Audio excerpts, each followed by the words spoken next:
Do you go out of your way to meet the expectations of your family, your spouse, your parents, your siblings, your friends, even your boss? And do you feel guilty if you manage to say no to any of them? Because they are your family and you should always be there for them. And you should never say no to your boss because he's your boss. You should prove yourself. You should work hard. Do you feel judged when you say no to a social activity planned by your friends? Do you feel overwhelmed before you leave work because there is so much to do? Everyone is waiting for you at home. Do you feel it's always you putting an effort to plan annual family holidays? If this is you, then my friend, you are a people pleaser. Think of you when you was a child. You was trained to say yes, thank you, yes please. But it was never expected from you to say no. That's fine. I was one too. We all are work in progress. Have you ever considered how you become a people pleaser? You call it as a social etiquette that your parents taught you, but they never taught how to prioritize yourself. And most probably, they didn't know either.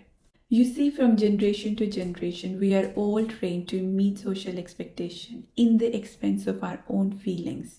While installing the essence of social etiquette, they forgot to introduce the crucial element of our life. That's our self-care. And that's why most of us are confused why to say no and how to say no. It has profound implication on how we navigate our personal and professional life. And if you will continue overcommit to yourself, you will diminish your own self-worth in personal and professional aspects of your life. It's not about declining an invitation or a request. It's about affirming your values, respecting your limits, and making choices that align with your well-being. If you think your parents were people pleaser and then you become a people pleaser, and if you will continue the same, you will pass the same to your children. So stop now. I will ask you to do these 3 things before you say yes to any of the requests. Number 1, pause before you say yes, because most of the time we say yes in an autopilot. But when we pause, we take that moment to reflect whether we want to do that certain activity or not. If not, then you convey that message clearly to the other person. For example, your friends invited you to watch a movie, but you was planning to sleep in early this weekend because you had a busy week. So when you get this chance to reflect, actually, I would like to sleep early because I had a busy week, you convey that message clearly to your friend. Thank you for thinking of me, but this time I will skip because I had a busy week and I'm planning to sleep early. Number 2, stop saying sorry if you said no to someone.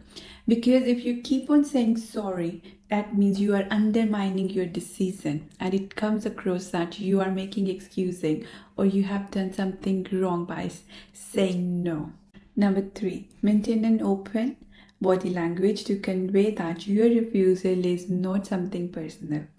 Making an eye contact and smile on your face can get a long way. I hope next time before you say yes in an autopilot, you will get to see whether you want to say yes or no. And I hope you will convey your true feeling to your loved one without feeling guilty. You can do that because you are doing this for yourself and your future generation. It's okay to say no.